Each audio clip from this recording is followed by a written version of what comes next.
Свирачът на флейта. Имало някога, много отдавна, в едно голямо кралство крал и кралица. Те много се обичали.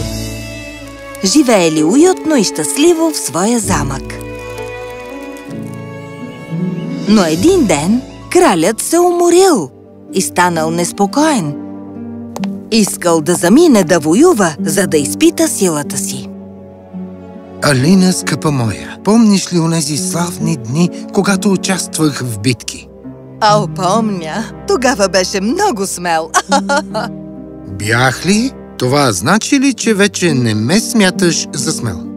Никога не съм твърдяла това, скъпи. Мисля, че си най-смелият сред всички войни на света.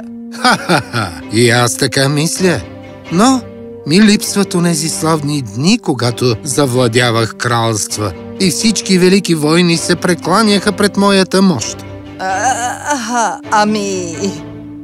Ти всъщност никога не си завладявал нито едно кралство. И войни, които са ти се кланяли? Аз не помня да съм чувала някога за... О, няма значение.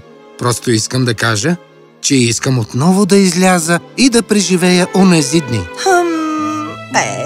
Щом трябва, няма да те спирам.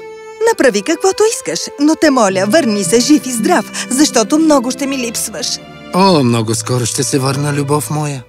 Скоро кралят събрал всичките си войници и им наредил да тръгнат на война срещу съседното кралство. Чух, че жесток крал управлява тези земи. Ще отмъстим за хората в това кралство и ще ги освободим.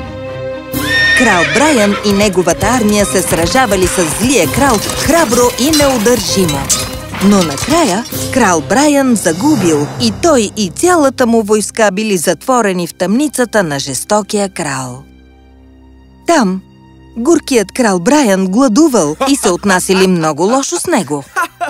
Държали го с дни и скоро той отслабнал и изнемощял. Един ден откраднал от спящия пазач лист хартия и перо и написал писмо на своята кралица Алина.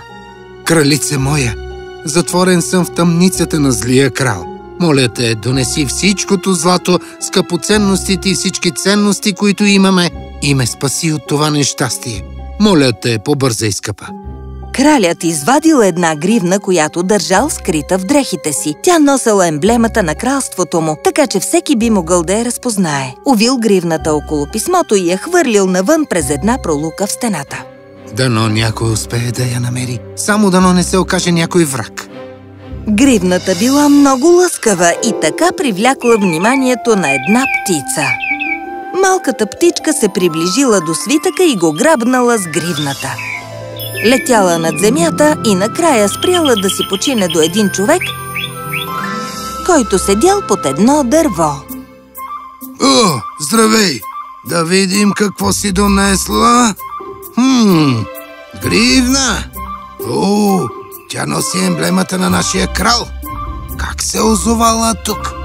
Той бил обикновен и честен човек и решил да отиде право в двореца, за да я занесе. Щом стигнал там, отишъл право при кралицата. Кралице моя, намерих това, докато бях навън в околността. Сигурно е важно, за това ви го донесох. Благодаря, господине. Мъжът си тръгнал и след като направил това, кралица Алина веднага прочела писмото.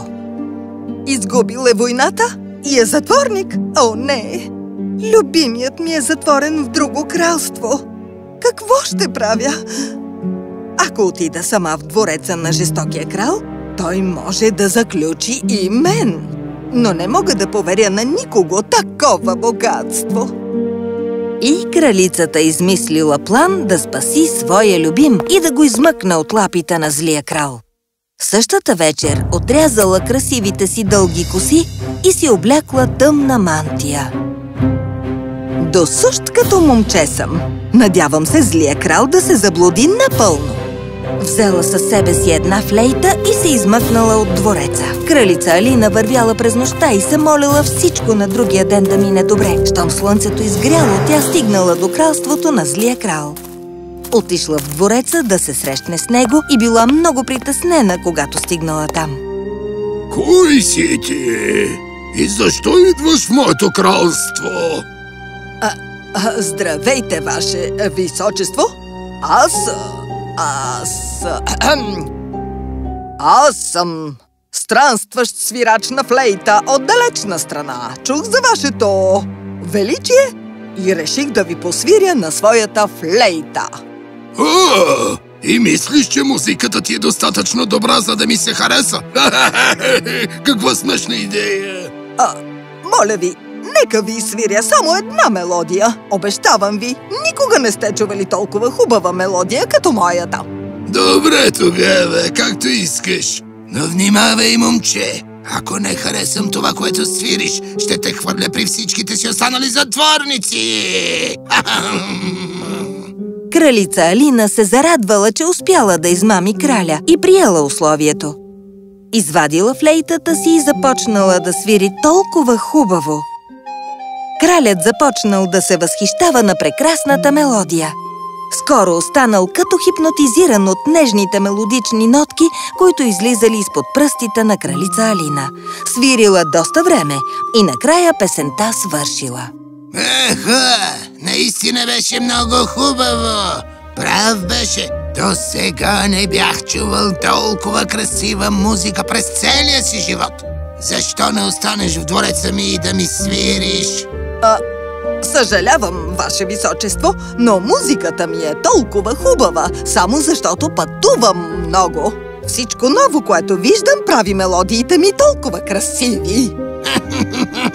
Разбирам какво ми казваш. Добре, какво мога да ти дам като награда? Кралица Алина се зарадвала на това. Най-накрая дошъл нейният час. Ваше височество, казахте, че имате много затворници. Защо не ми дадете един от тях да е спътник в пътуванията ми? Много ми се ще да имам такъв. Това ли е всичко? Мога да ти дам нещо много по-хубаво като злато и скъпоценности. Не, кралю! Това, което искам, значи много повече за мен от всичките богатства на света. Кралят наредил да доведат затворниците и всички скоро били подредени в редица пред нея. Щом видяла любимия си съпруг, едва не извикала: Моят крал! Какво? Казах: този! Избирам този мъж за мой спътник. Добре тогава, можеш да го отведеш. Кралица Алина и крал Брайан си тръгнали, напуснали кралството на злия крал. Вървели много дни и много нощи, но кралицата не разкрила своята самоличност. Все говорила с тих глас и кралят изобщо не разбрал, че това е жената, която обичал. Тя му свирала на флейтата си, докато се връщали обратно в кралството си. Кралят харесвал мелодиите, които му свирала. Свириш толкова хубаво. Знаеш ли, че аз всъщност съм краля на съседното кралство? Нека те възнаградя. Кралицата искала малко да подразни мъжа си. Крал ли? Съмнявам се в това. Не си толкова красив, а и дрехите ти изглеждат сякаш са извадени от кофата. Как смееш? Аз съм крал. Само ела с мен в двореца и ще разбереш. Само се шегувам. Ако си крал, върви си по пътя. Аз ще продължа да пътувам и може да те навестя друг път. Добре, но искам да знаеш, че съм ти много благодарен. Двамата се сбогували и кралят продължил към кралството си. Кралицата намерила пряк път и стигнала в двореца преди него. Облякла се както обичайно и отишла да посрещне любимия си. Щом кралят влязъл в двореца, всички в залата били много разтревожени. Втурнали се към краля и го наобиколили. Кралю наш, къде бяхте? Бяхме толкова притеснени. Изглеждате толкова отслабнал и уморен. Елате, ваше височество, да ви облечем с чисти дрехи. Кралят се усмихвал и разговарял с всички, но нито веднъж не погледнал своята кралица. Мислял си, че тя го е предала, дори не забелязал отрязаната й коса. Как можа да ми го причини? Единствената жена, която някога съм обичала, дори не можа да ме спаси. Кралицата се опитала да говори с краля, но той изобщо не й обърнал внимание. Кралицата много се натъжила, но скоро решила да предприеме нещо. На другия ден, докато кралят седял и се мръщал в залата, Той чул от някъде да се носи позната мелодия. Каква е тази музика? Чувал съм я някъде със сигурност. Това съм аз, велики кралю. Дойдох да те навестя. Много се радвам да те видя. Но нали вчера ме остави, за да пътуваш по света? И как? Успя да го пропътуваш за толкова кратко време? Ама ти наистина си крал. Дрехите ти сега ми се виждат по-малко прашни. Защо не останеш сега? Добре, нали каза, че ще ме възнаградиш? Дойдох да поискам наградата си. Разбира се, момчето ми. Какво желаеш? Злато? Богатства? Кристална флейта? Назови го и ще бъде твое.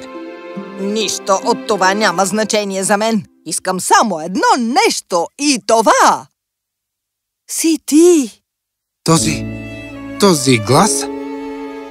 Алина отметнала на металото и се разкрила пред Брайан. Той бил поразен и малко след това и засрамен. Защо не ми каза, че си била ти? Няма значение. Направих го за забавление. Аз толкова съжалявам за начина, по който се държах с теб. Толкова се радвам, че ме спаси. Толкова те обичам. И аз те обичам, скъпи. Знай, че когато се намираш в беда, аз винаги ще идвам да те спася.